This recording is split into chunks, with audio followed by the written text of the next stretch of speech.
Excellence in our industry comes from quality teams creating quality products. In an industry that's constantly evolving, it's your unwavering grit, determination, and passion that drives innovation and elevates standards to new heights. As brewers ourselves, we know what that passion looks like. It's the drive to create something exceptional, fueled by dedication and love for the craft. As a stainless steel equipment manufacturer for over 10 years, ABS Commercial provides a full consultative approach to our customers, from consultation and design to installation and ongoing care and maintenance. Whether you're in planning, just getting started, or looking to expand, we're here to support your growth and your success. Thank you for choosing ABS Commercial as your trusted partner.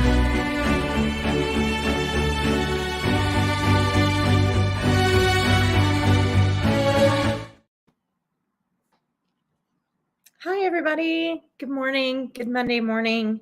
I am super excited to be here. Hello. My name is Julie Rhodes. I am from Not Your Hobby Marketing Solutions. And Andrew and I were just chatting about this, but I think this is the 9th virtual conference that CBP has done. And I think I have been part of 7 or 8 of them. So I'm super excited about being here, but welcome.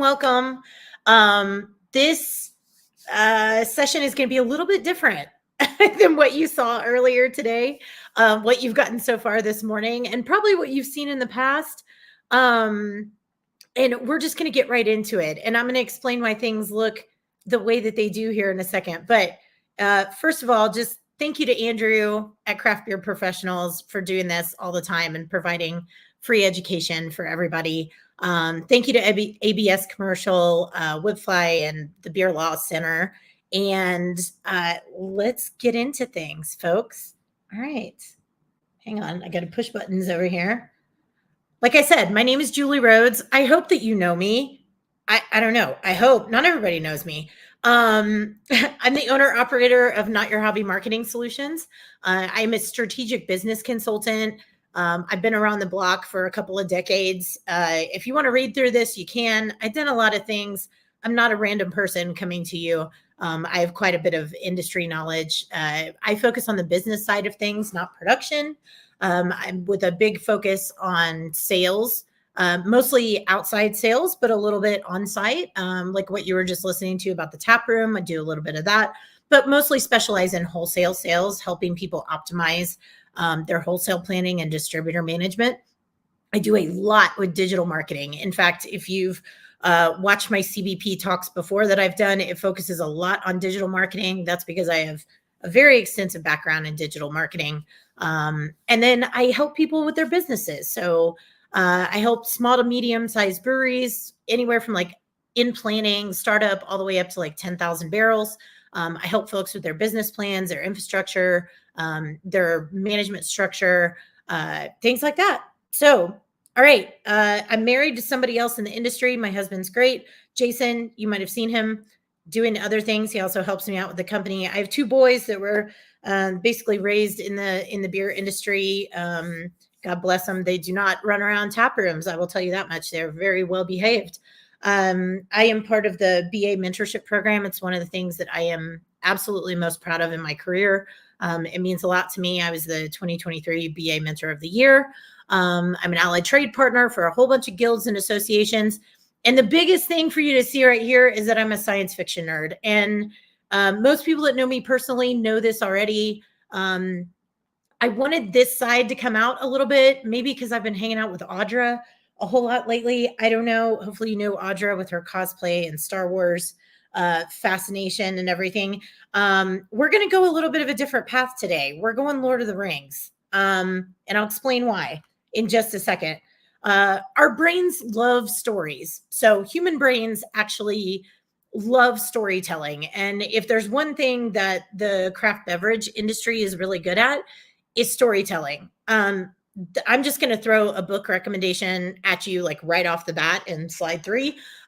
If you have not read Building a Story Brand by Donald Miller, I highly suggest that you do. While I'm not a huge fan of Donald Miller personally, he is an absolutely fantastic marketer. And this book is absolutely amazing if you want to learn how to market and promote your brand better. Also really great for building like your brand strategy. I put a very, very simplified version of the building a story brand sort of framework in the middle here. But I wanted to at least explain this before we got started so you understand why I've taken my concept of discovering your why and talking about finding your differentiators, and comparing it in a story form so that your brains can kind of understand it a little bit better. And hopefully you'll bear with me on my nerd journey today. But what this building a story brand framework starts with is a character, right? Like a main character. In your case, your main character is your brewery. It's your brand, right? And then you realize that you have a problem. Next step is that the story brand framework, along comes a guide, right? If you're looking, and you can apply this to many different sci-fi stories or just movie plots in general's books, whatever you're talking about, but there's usually some kind of guide. And then the guide helps them come up with a plan of some sort, calls them to action, calls them to rally, right? And usually it ends up success, and it usually helps them avoid failure. Hence Lord of the Rings, right? Or Star Wars or Harry Potter or whatever you want to compare this to. We have a journey to go on today. And that journey is discovering the true why of your brewery brand. So let's just get into it because we have a long way to go. All right, let's talk about crafting your brewery brand's ultimate ring of power, right? One ring to rule them all, basically. The journey that we're going to take is to basically discover your brewery's precious differentiators, which hopefully LOTR fans out there understand why I use the word precious. These are very, very, very special things that you need to know about your brewery brand that are going to set you apart from the crowd, right? We're going to go through how to find your why, how to figure out your brand differentiators, how to use these tools to grow your brand, how to communicate them.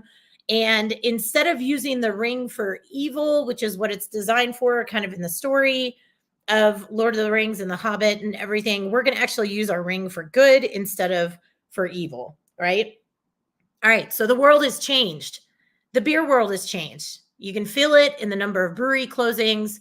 You can see it in the aisles of package stores. You can see it on menus and tap walls. Wherever you're going, it is crowded.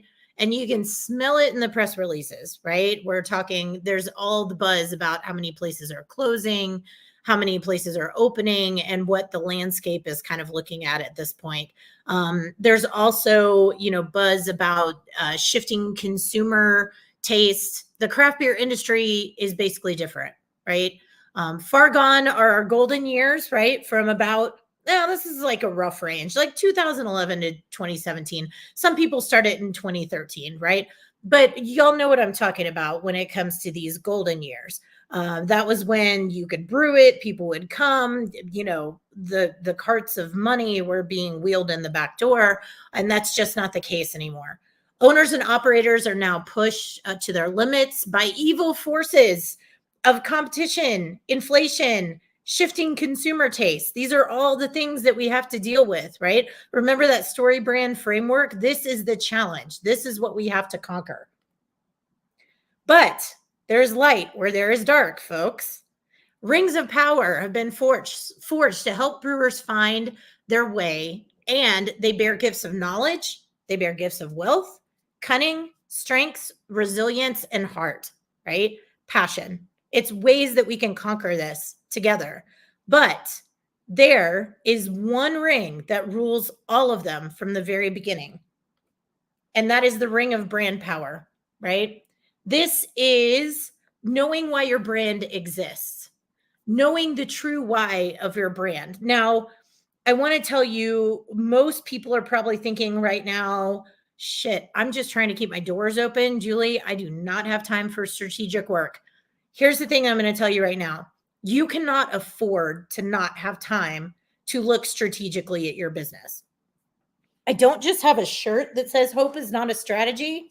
I don't know if you can see this because I'm kind of out of frame, but that is something that I tell people all the time. Hope is not a strategy, right? You're going to have a specific business strategy for your brand.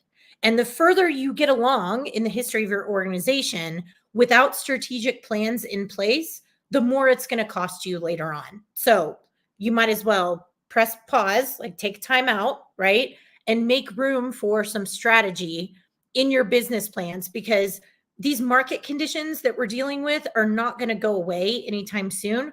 We're probably going to be in a little bit of a craft beer valley for the next like 2 to 4 years, looking at, the economy and competitors entering the market and the different generations that are of legal drinking age. This is not a flash in the pan.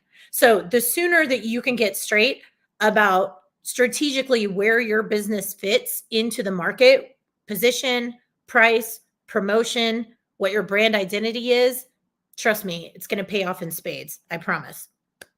The other thing that the Ring of Brand Power provides you is the gift of storytelling. What I'm doing right now, right? When you're totally clear on what your brand stands for and the true why of your brand, you're able to tell more stories. You're able to talk about your origin story, talk about the founders, how things got started, origins of recipes, ingredients, production techniques, any of that kind of stuff. It's going to be so much easier to elaborate on all those things if you have a clear, concise point of view from the beginning. The other thing that you're going to achieve is the magic of brand loyalty, right? These things, when you have a consistent brand identity, brand voice, when you're telling the same brand story, again, our human brains process things in certain ways. And human brains not only love stories, but they love consistency. So when you're telling the same thing over and over again, what that does is it establishes trust and eventually forms a relationship with your customers and your target audiences. And that allows you to build brand loyalty because people know what to expect. The other thing is that you're going to have to get strength of a differentiator, right? I'm sure you've probably heard this if you've attended. I just got back from New York State, by the way. Shout out to the New York State Brewers Association, which was awesome. I got stuck in Jersey on the way home, but a few of us got stuck out and about, but fantastic conference, right? And what I heard again and again and again was what makes you authentic, right? What makes you different? What makes you stand out from the crowd? So knowing your unique differentiators is going to help you in the market because it separates you from other people. It's what you do well. It's for anyone who's read stuff by Jim Collins, I quote him quite a lot. He has a principle of a hedgehog, right? Not to deviate too much from this, but anything by Jim Collins, just go out and read it. It's great stuff. You have to find your hedgehog. What does that mean? Is a hedgehog is really just good at one thing, like rolling into a ball and being defensive. They don't really do much of anything else, right? But they're really freaking good at what they do. And it's that one thing. So when you can figure out what makes you different because you do it better than anybody else, or you do it in a way that makes you stand out and you do it really well, that is going to separate you from the pack. And this ring brand, excuse me, hang on. I'm going to refresh with coffee. This is not a coincidence. I have C-3PO today, but I have other Star Wars mugs. The key to survival is going to be harnessing the power of your ring, your brand power, right? That is the only way that brands endure for the long term, is that if they're really clear about their brand identity and their brand voice. And this is a gateway to longevity and wealth. I promise you. It doesn't seem like much, like, oh, Julie, again, I hear this all the time. How is strategic planning going to make me money? Because it brings authenticity to the table. And I will tell you one thing about the customers that we have right now is that they will call you on your bullshit so fast, it will make your head spin, right? So we need to be authentic. We have to be true to ourselves, and we have to speak our truth out in public. Oh, all right. Moving on here. So let's talk about the journey, right?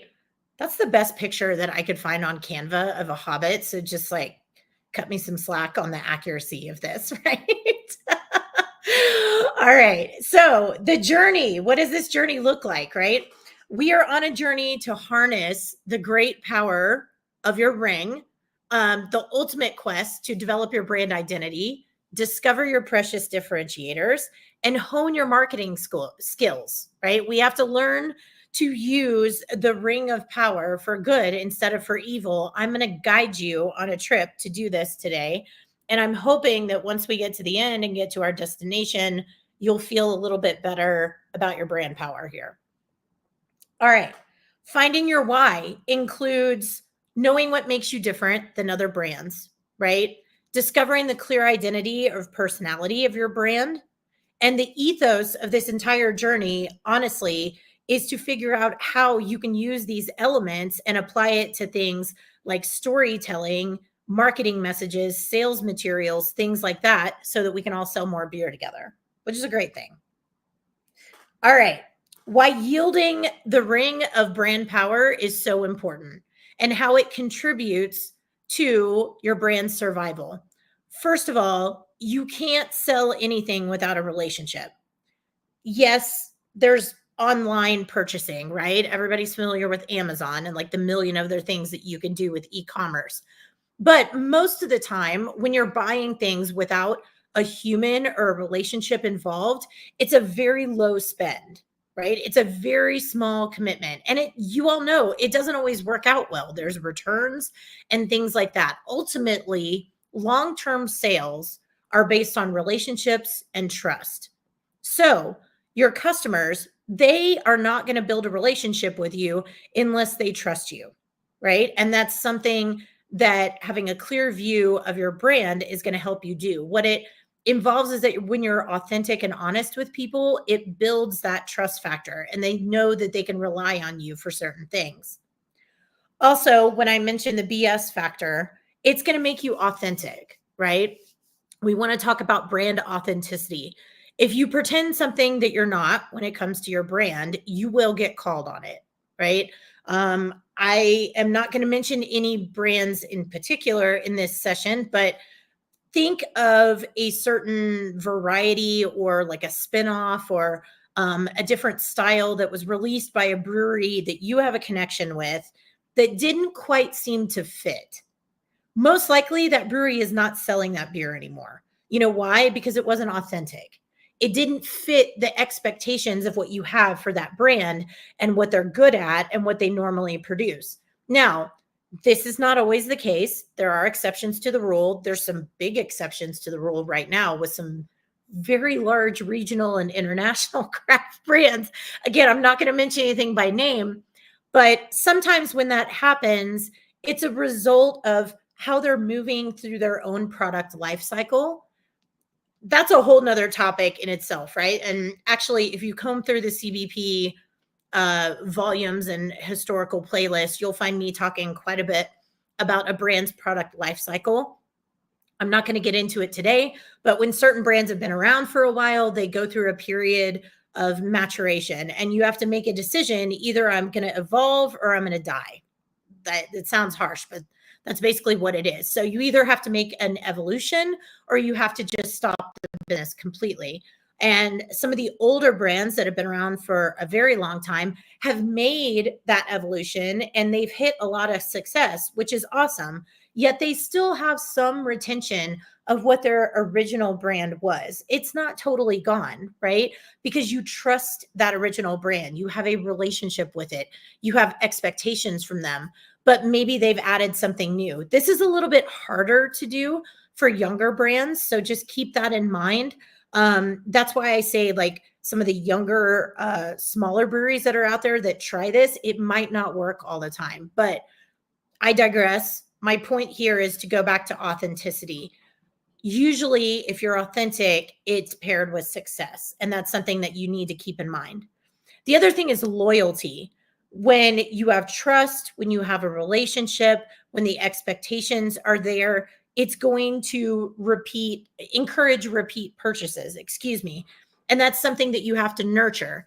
Well, how do we nurture that relationship? You nurture it with more promotional messages, marketing messages, programs, loyalty programs that fit within your brand identity. That's going to nurture things with your existing crowd, like your regular customers and the people that buy from you the most. Another thing is connection. And connection and humanizing, those kind of go together, honestly. This day and age, consumers pretty much of all different brands, it doesn't just have to be beer, but especially beer, they want to see that your company and your brand is human. They don't want like a robotic corporation tossing advertisements at them. Marketing has drastically changed, and marketing is basically communication. And the way that we communicate with our customers has evolved over time. And these newer customers that we're dealing with, they don't want a canned promotional message with a bunch of logos and, the ones where people say, God, I feel like that's pushy or salesy. That means it's not human, right? It's not based and rooted in something that is building connection or building community or building a relationship. So, knowing what your ring of brand power looks like will allow you to connect with people in a more personalized and human way, which feels like a better way to sell overall, honestly. And it's really resonating with Gen Z and younger millennials. There you go. I'm going to throw out the buzzwords there. I'll get that over with. And finally, building these types of connections and looking at this big list is really the secret to longevity. I'm going to give you an analogy, and this is going to go off of a tangent a little bit, but hopefully you get the point of this. Thinking about like the story of the tortoise and the hare, and you think about how you're connecting with customers, whether that's email marketing, stuff in person, events, tap room, wholesale channel, digital channels, social media, advertising, all those things is basically kind of your marketing sales universe, right? There's two ways that you can go about this. You can go the way of the hare, right? And you can pay for very quick and fast results, but it's only going to work in the short term. Or you can take the other approach, which is more of the tortoise, right? And this is organic. And all of you know how big of a battle it is for organic promotion, marketing, content marketing, things like that, organic social media.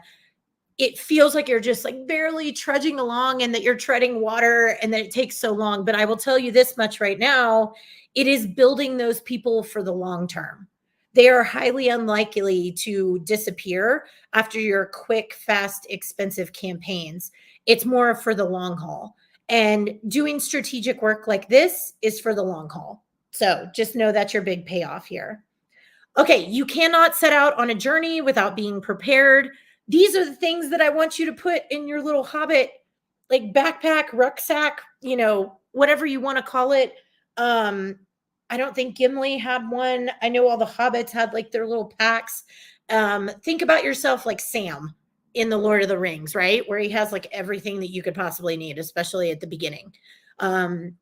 To complete this quest and to make it successful, you're going to need these things: passion, purpose, philosophy, a narrative, knowing who your audience is, knowing what your aspirations are, and knowing what your values are, right? And just very quickly, I will run you through these. Passion, obviously, you want to express the passion for what you do. When you're lacking passion, it becomes horribly apparent in whatever type of promotional messaging you're putting out there. Your purpose, say this to people until you are absolutely blue in the face. What is our purpose? Why do we exist? Why are we here? What do we do? What do we sell? The other thing is philosophy. What guides the company? Where are you going? Do you have a mission statement? Do you have a vision statement? How do you make your products? The other thing is the narrative. Can you quickly express your origin story? Can you talk about the origins of your products? Aspirations, right? Oh, I skipped over audience. Knowing who your target audience is, right? The biggest thing in marketing that we always talk about is finding your people, right? Finding your target audience. I'll tell you this much, you don't just have one. And if you're just focusing on one, you're narrowing your scope too much, and you're definitely narrowing your sales opportunities. You're going to have multiple target audiences, but you need to be very familiar with what each one of those audience wants, where they get their information, what kind of voice they use, what other products they follow, what expectations do they have from brands that they have relationships with. And finally, aspirations. This kind of ties back into your philosophy. It goes hand in hand with your vision statement. Where do you want to go? Where do you want to be? Do you want to stay small as a nano brewery? Do you not even want to touch the wholesale channel? Or do you want to get into distribution and conquer different states and spread out and have multiple taproom locations? You've got to be clear on all this stuff. And then finally, the core values of your company. Now, these are different than your brand values, and I want everybody to know the difference. The core values of your organization are things that are important internally to the way that you run your business. Your brand values are external. It's the way that you're presenting yourself to the world. So if you specialize in IPAs, that's an external vision, right? That's an external value.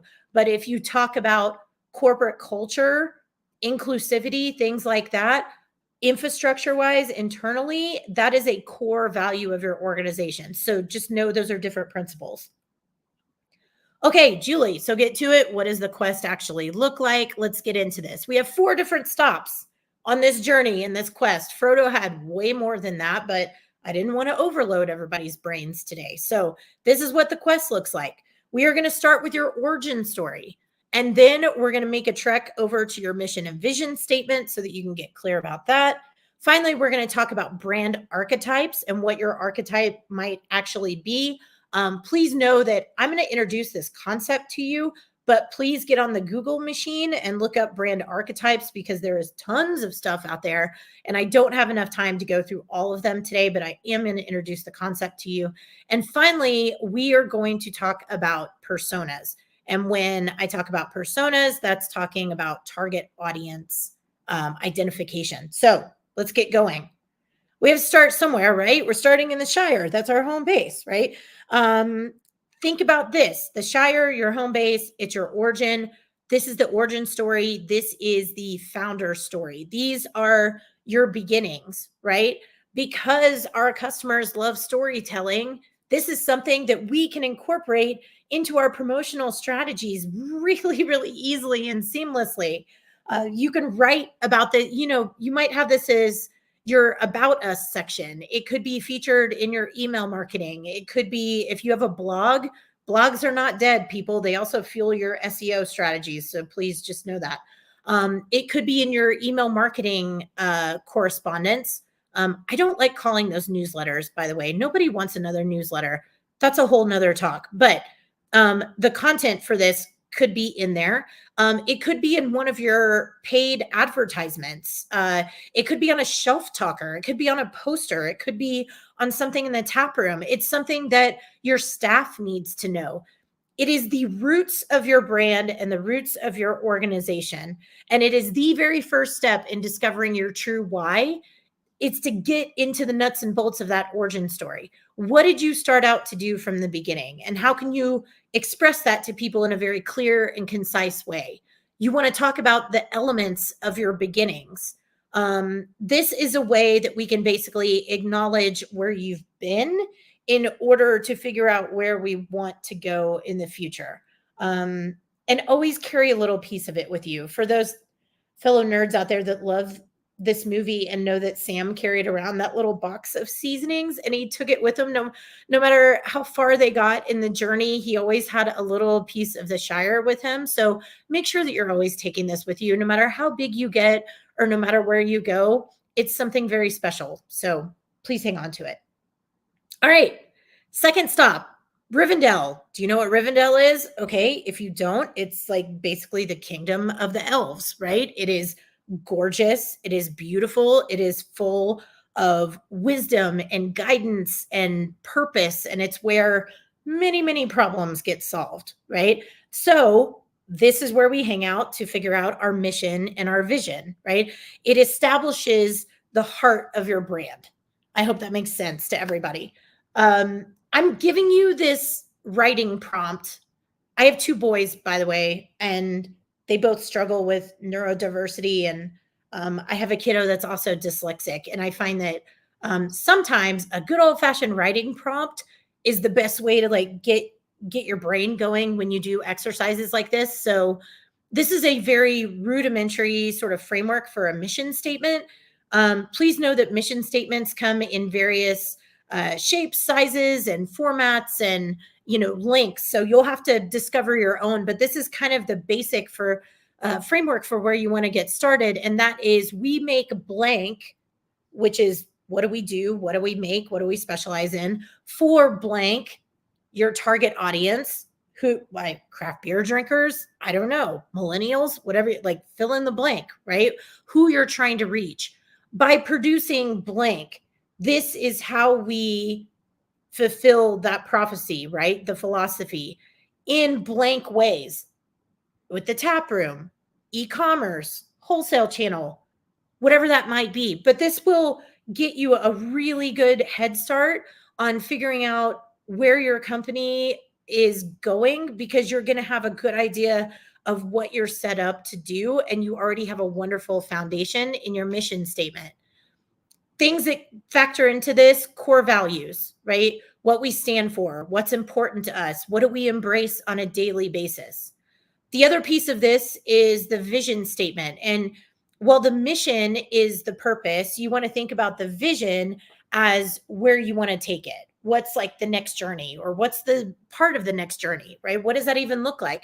What do I want to grow to in barrelage in the next 1, 3, 5, 10 years? Don't be afraid to project 10 years out. Don't you want to still be in business 10 years from now? Why would you not project that?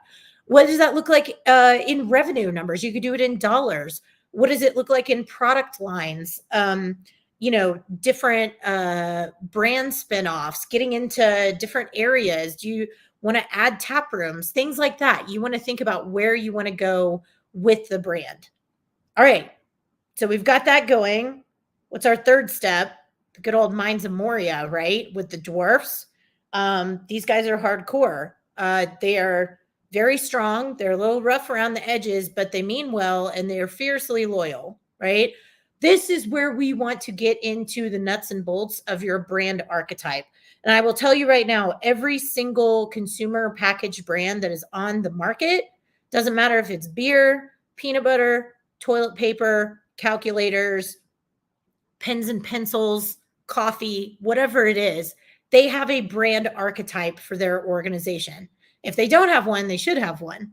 The hard part is finding it, right? But it's getting to know your strengths, your particular brand strengths, and your human characteristics. It's identifying your unique brand archetype and then leveraging those associated emotions, motivations, aspirations, values, things like that. And I think the most prominent example of this, and I forgot the people's names because I also am having a blank like brain moment right now, but there's about 12 different archetypes that you can kind of look at and get a description for and think, okay, I'm 100% this, or maybe, I'm 30% this, 30% this, 30% this. But what it's going to allow you to do is kind of associate your brand with a certain archetype, and then it gives you adjectives, descriptors, emotions, things like that that are associated with that particular archetype, and then you can continue building your brand power from there, right? These are just some examples. You might have heard of some of these before. The everyman, the rebel, the jester, another one is called the sage, things like that. So just get to Googling. I don't have time to go through all of them today, but this is a really, really cool exercise. If you've never done this for your brand before, it really will help you wrap your brain around, like, how can I describe my brand? How can I get to my like true purpose and my true why? And why am I different from the other brands that are out there on the market that might have a different brand archetype? And finally, we get to the realm of humans. In this case, it's places like Gondor and the White City. And, if you've gone on this nerd journey with me before, all the places that I'm talking about. We get into the realm of humans. This also has other beings in there, but basically it's like the community at large, pretty much. Here, we're going to be looking at your personas, right? Customer personas. And again, you can kind of substitute this a little bit with finding your target audience. It all kind of lives in the same marketing bucket, excuse me. But this involves you going on a deeper dive into things like demographics, psychographics, emotions, how you can connect with people, what kind of community you want to build. And let me give you a little bit of a disclaimer. And I should have put like a big asterisk or something right by demographics. I'm not a huge fan of defining target audiences by demographics, but we are in a space where we are selling restricted goods. So please know that I still like to use age as a demographic, as like a guidepost, because you do need to make sure that your target audiences are all 21 and over. Other than that, I don't really have too many specifics like this beer is designed for women. Please don't do that. This beer is designed for people with this medium household income. What you're doing with that is that you're limiting your sales opportunities.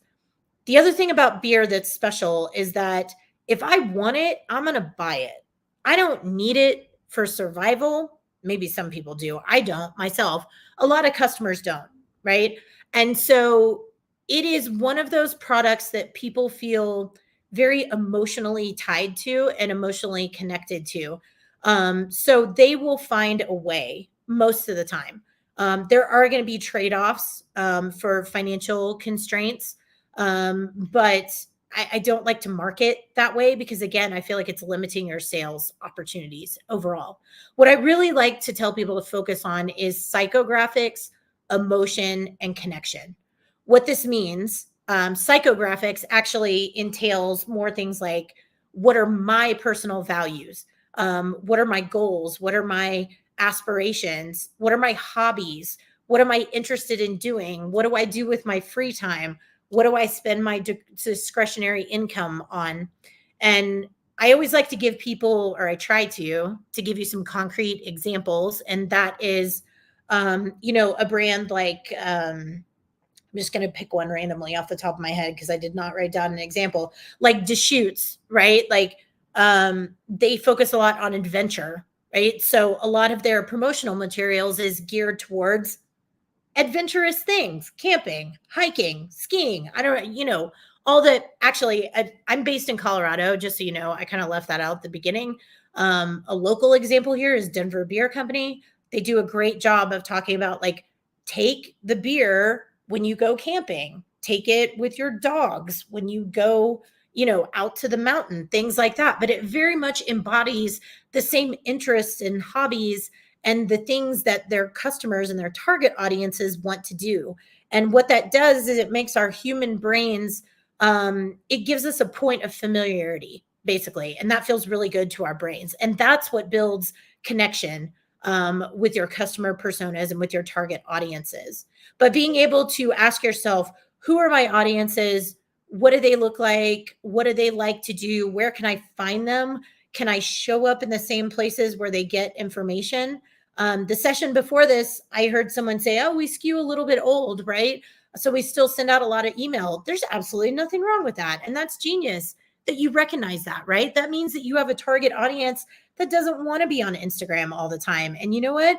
They're going to get information from you and they're going to read about you on their preferred platform. But you have to be able to recognize that in the beginning and plan for that ahead of time, right? Okay. So the final step, we have to conquer Mordor, right? We have to we're not going to throw the ring in the volcano. We're actually going to keep it and we're going to use it because it's a good ring and not an evil ring at this point, right? This is basically figuring out how to succeed in today's crowded craft beer marketplace. I say craft beverage too in this because we've gone beyond beer at this point, right? There's a lot of reasons that a lot of us are beyond beer and we see it in the market every single day. But this is the hardest part of the journey. This is figuring out what those precious differentiators are. And these are some ideas for how you can basically do this. Don't be mad at me for saying this. If you've never done a SWOT analysis, now is the time to do so. I probably should have put that in your little Hobbit backpack earlier, but a SWOT analysis is a very academic concept, but what it stands for is strengths, weaknesses, opportunities, and threats. And it looks like a cute little quadrant thing. Strengths and weaknesses, those are internal factors about your brand and your company, right? Opportunities and threats are external factors, opportunities for growth in the market. Threats are things that are completely out of your control, but that you have to recognize so that you know what you're going up against. And the ultimate goal of doing a SWOT analysis is to realize what are our strengths and how can those strengths mitigate our weaknesses, and also how can we leverage those strengths to take advantage of opportunities in the market while also downplaying the threats that we're going to have to deal with. You see how all those things are nicely tied together? What that ends up doing is it allows you to recognize what your core strengths are. It allows you to look at a list of what are the new things that we have the opportunity to do? How can we take advantage of that? Are they within our capabilities, or is it something that we might have to pass on? It could be anything from special production techniques, interesting ingredients and raw materials. Things that always come to mind here are things like, did you train somewhere? People on your production team, do they have a certain style of brewing that they like to showcase? Do they have certain styles that they like to feature? Are they really good at making lagers? Are they really good at making ales? Are you using certain things like, I don't know, open fermentation or decoction or anything, anything like that that might separate you from the pack? Are you using interesting ingredients? Are you going 100% local? Are you certified for your state, using 100% local ingredients? Also, what kind of innovation are you using? Do you have new equipment? Do you have new hops that you're looking at? And also unique experiences. What does the tap room make you feel like? What is that certain beer style going to make me feel like I'm experiencing at home if I buy it someplace outside of your brewery? So think about these different things, and I want you to throw all those together.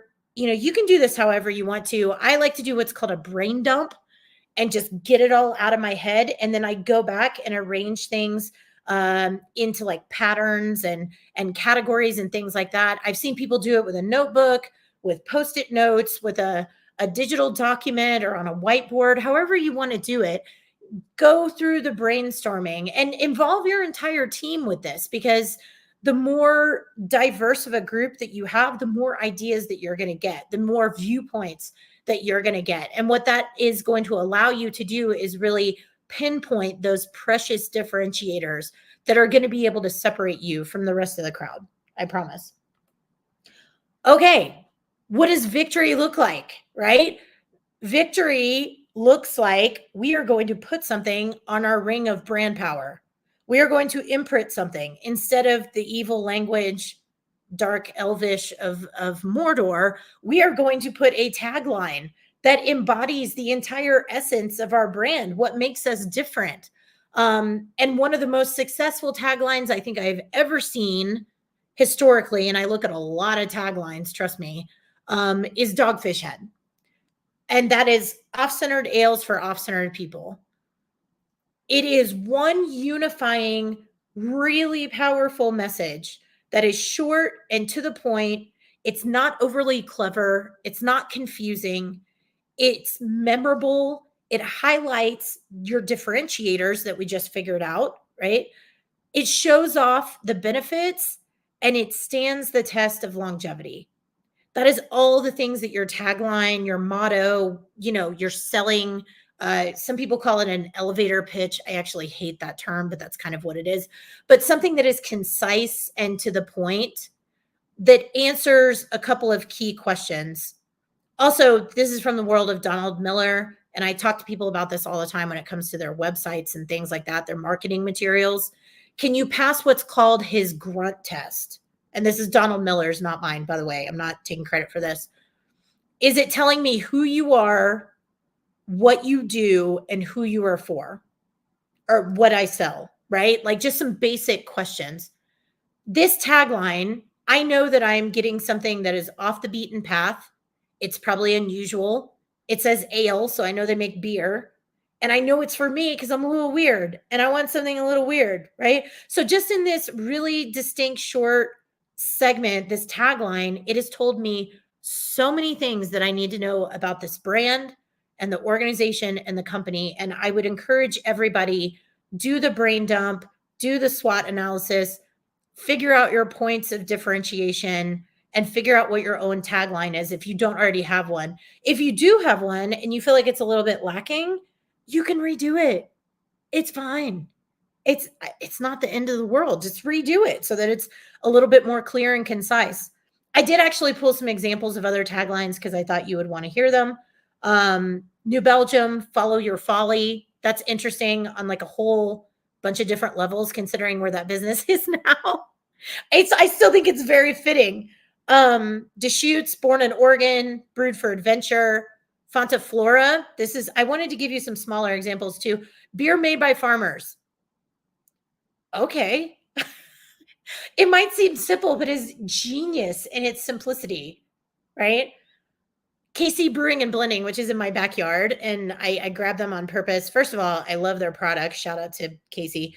But I also think their tag, Artful Wild Ales. Awesome. You just told me exactly what I'm getting into, and I know exactly what to expect from your brand. So take some time, craft your tagline. It's going to be awesome. Okay, who are our friends? If we're going to wield the ring of brand power, ultimately, we're going to have some help. That's like a severe responsibility, right? It is a very big responsibility, lots of weight on our shoulders. We cannot do it without help. Just like Frodo had the Fellowship of the Ring, we have to have our own brand fellowship for your brewery. And again, limited graphics in Canva, right? I live in Canva, by the way, which I think a lot of us do. So you totally understand it. These are different characters. They might not be exact, by the way. So don't come at me if they're not like exact from the movie. But this is the help that we're going to get along the way if we're going to wield the ring of brand power. First of all, the elf. This is Legolas, right? He's nimble. He's efficient. He's super talented. He's also very soft and personal, and he cares about people. This is your tap room. This is customer interface, right? This is the power of your tap room is absolutely immense.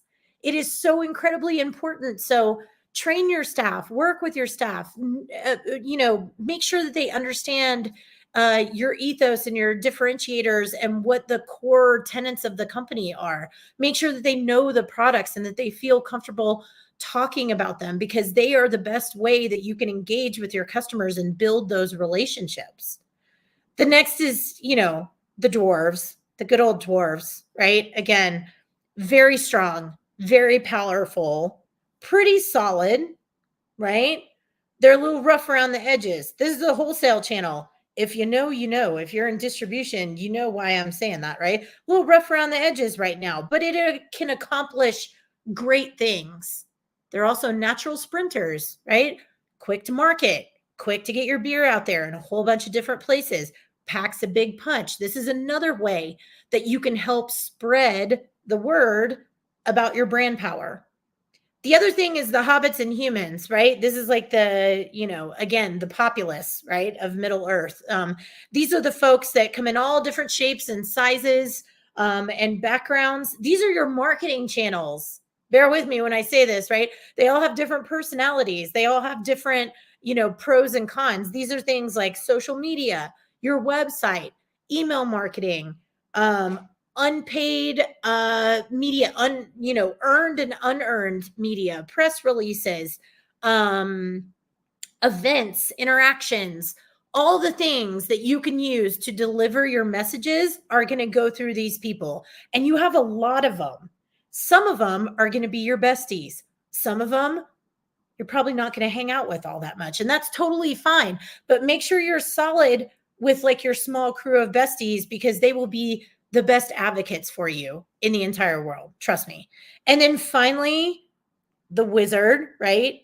Gandalf the gray, Gandalf the white, however you want to look at this, right? The wizard who can do all the magical things and make magical things happen. And that is your team. That is your homegrown team. And it is so important that you foster a really solid homegrown team. Think about HR. Think about your corporate culture. Think about organizational culture. and build a culture of trust, of belonging, of really good wellness and well-being. And these people will be advocates for you for the rest of your life. But you have to work at it, right? And this is where a lot of your word of mouth comes in. That has to be earned. That takes a lot of work. But this is your layout, right, of how we're going to get this done and how we're actually going to communicate the powers that we have discovered in the One Ring. All right. So what is the moral of this story? You can do seemingly impossible things. Just like Frodo never thought that he was going to like get out of the Shire. He's happy farming, smoking pipe weed, eating lots of food, drinking lots of ale, by the way, which is another reason why I love tying hobbits into the beer world. He never thought that he would be traipsing up the side of a volcano and having to deal with Gollum, so to speak, right? Or any of the other things that he had to deal with along the way. You can do things that feel impossible. You just have to take it one step at a time. And it does take a lot of introspection, which comes to strategy. And this is why I talk about strategy so much. You have to have a strategy for your brand and for your business. We also can't do this alone. Don't insulate yourself. Don't live in that echo chamber. Ask for other people's opinions. Get into a value exchange situation, like get a third party perspective, but make sure you're helping them out as well. Hire somebody to help you, take classes, attend conferences like this. You can't do it alone. Know that we're all kind of fighting the same battle and taking the same journey. So ask for help along the way, and know that our market is cyclical. We are going to go through peaks and valleys, just like the economy. It goes in phases, right? We go up and down, it comes back. Don't freak out. Do not panic. Just because we have a few down years doesn't mean we can't come back up on the other side. Know that it's going to continue to cycle through. And know that the ones that dedicate themselves to the journey will absolutely succeed in some way, shape, or form. If you put the work in, it's going to pay off. I promise. All right. So I'm just going to say a big, giant thank you. I probably should have figured out how to say thank you in Elvish. I have no idea how to do that. But I appreciate you spending some time with me. I appreciate you taking this crazy journey with me, honestly. This is how you can get a hold of me. If you have any questions, if you want to talk about, I don't know, Star Wars, Lord of the Rings with me, whatever you want, shoot me a note. It's julia@notyourhobbymarketing.com. There's my website. And for all of you folks here for the Spring Virtual Conference, I made a little fun digital swag bag for you. So hit up this link if you can. I did not use a QR code because I know a lot of you are watching on mobile and that's kind of hard to, you can't scan your own device at the same time. So head over to notyourhobbymarketing.com/2024 CBP SVC lowercase, and you will find some super fun stuff in your digital swag bag from me. And I'm going to wrap things up. I usually take this time to take questions. I don't know if people are scared to ask questions or if they don't know they need to ask questions about hobbits or about branding. I will take either, and I will hang out for just a second to see if anything pops up in the chat. But I can't imagine that there's too many questions about my session today. You can always hit me up and ask me questions anytime. Or if you want a copy of the slide deck and you want to go on the journey with me again, like multiple times, or, take a journey with your staff. So I'm going to clap to you and say, I'm grateful that you were here. I'm grateful if you're watching this on replay. Andrew, thank you for having me again. I appreciate it so much. Thanks to the sponsors. You guys enjoy the next couple of days. Watch all these sessions, bookmark them, go to the YouTube channel, and hopefully I will see and hear from all of you very soon. Thanks so much. Bye.